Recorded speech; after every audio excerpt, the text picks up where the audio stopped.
Hey guys, it's Christine, also known as IvyWinter. Thank you for joining me for another Disney Book Club video. So, I know I'm a little late on this one.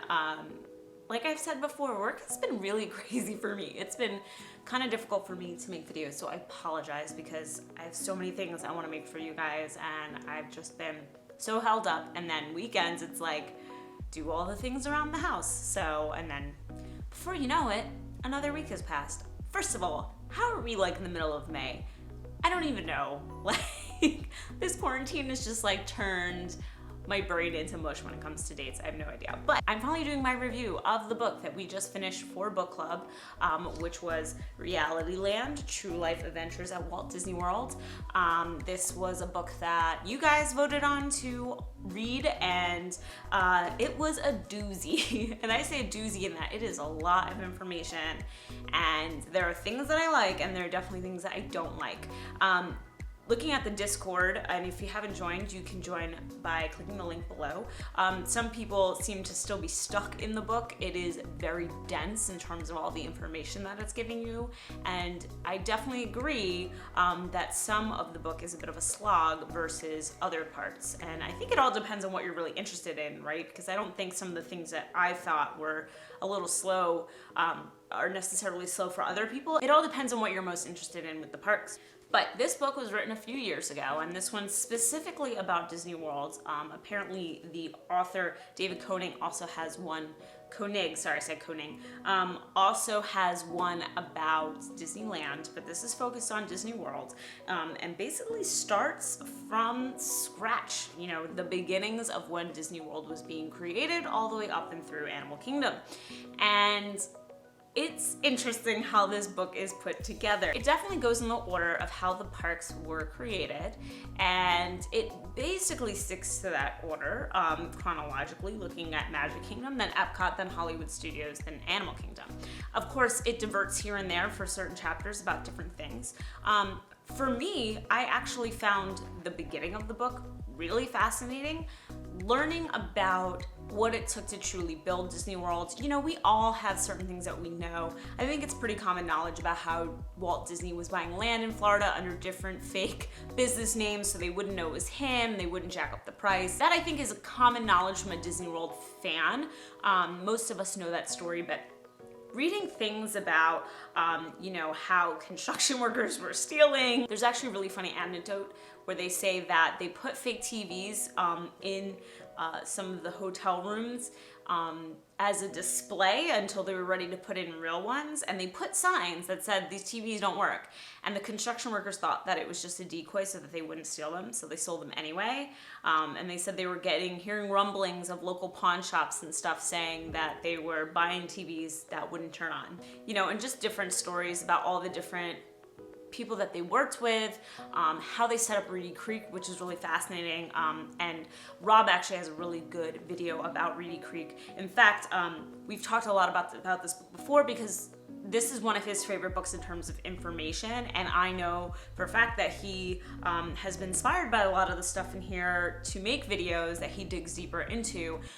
So if you want an overview of all of that and the backstory and the struggles that they went through, because they went through struggles. They talk about how the day before Magic Kingdom was gonna open and the Contemporary and all of that, and the Contemporary looked like a hot mess, and they were getting people from all levels, even executives, to come and lay down sod to make the front of the Contemporary look nice, and how they were doing super last minute things the morning of when Magic Kingdom opened. And even more fascinating is that they were preparing for a huge opening day like Disneyland. So they actually decided to open on a Friday. You know, Disneyland opened on a Sunday. They knew a lot of people would be coming, and then obviously they had their issues, right? They had issues with rides breaking down and overcrowding and all of that. So they wanted to avoid it with Disney World, and so they were like, oh, we'll open on a school day, and that'll help, you know, temper the crowds.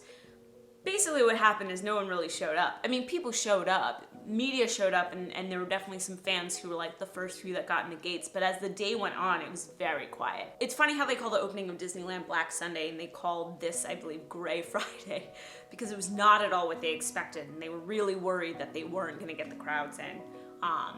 when they needed to. So that's fascinating too, right? Everyone thinks in their head that Disney World was always a success from day one, and that's not true. They obviously struggled a little bit to get people interested in this, you know, Eastern version of Disneyland. So I find all of that incredibly interesting. Then it goes into lawsuits and deaths in Disney World. Now, that's a heavy subject, and I actually find that really interesting. Why? Because it's not something that Disney obviously talks about, right? They don't want to talk about injuries and things that have happened at the parks. And so I think that these stories are interesting. I think the way that it was put together is too much. He dedicates a whole chapter to this, and it's just one after another. You know, this person got hurt on the Haunted Mansion, and this person got hurt on Pirates, and this happened on Mission Space, and then this person died here. And it's just hitting you with all of these like super negative stories that, again, I'm fine with being in this book. I like to look at the realism of what happened. I mean, it's why it's named Realityland, right? Like, we're not trying to sugarcoat. I think it would have been better to put these stories more interweaved with some of the chapters where it made sense. Like, if we're talking about X park or X ride, you could kind of flow that in there without just being like, here's an entire chapter. Like, it's pages and pages of lawsuits and deaths. And so it's a lot to read all at once. It just kind of hits you in the face, I feel like. And I didn't love how he did that. The other thing that was kind of weird to me is when you get to Hollywood Studios and you get to the Eisner era, he makes it known that he really doesn't like Michael Eisner. It's kind of strange having that sort of author's opinion in here when I see this as a book that's really supposed to just be telling me the facts of what happened, and you see this tonal shift where it's clear that he's kind of crapping on what Eisner did. Now, however you feel about Eisner, positive or negative, that's fine. It's just not what I expected from this book, and it seems like that opinion weighs heavy as you go through those chapters. That said, it was also really interesting to hear the struggles of Epcot. We know that it turned out to be not at all what Walt Disney imagined, but to really read about how they were thinking about not doing it at all, and then they felt the pressure to do it, and then World Showcase and Future World were going to be two different parks, and how much they struggled with countries signing on board to be a part of World Showcase. I think that's actually really fascinating because it gives a lot of context to what Epcot is today.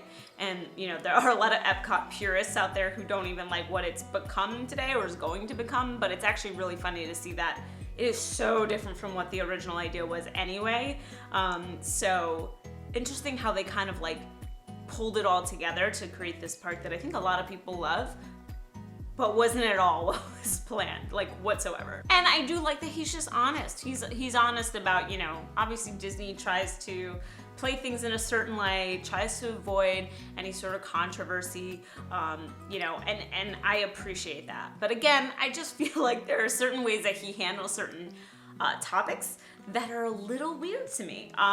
So overall, I would give this book, it's tough because I think the information is invaluable, but I do have some issues with the way that some of it's written and some of the opinions that obviously come out in this book.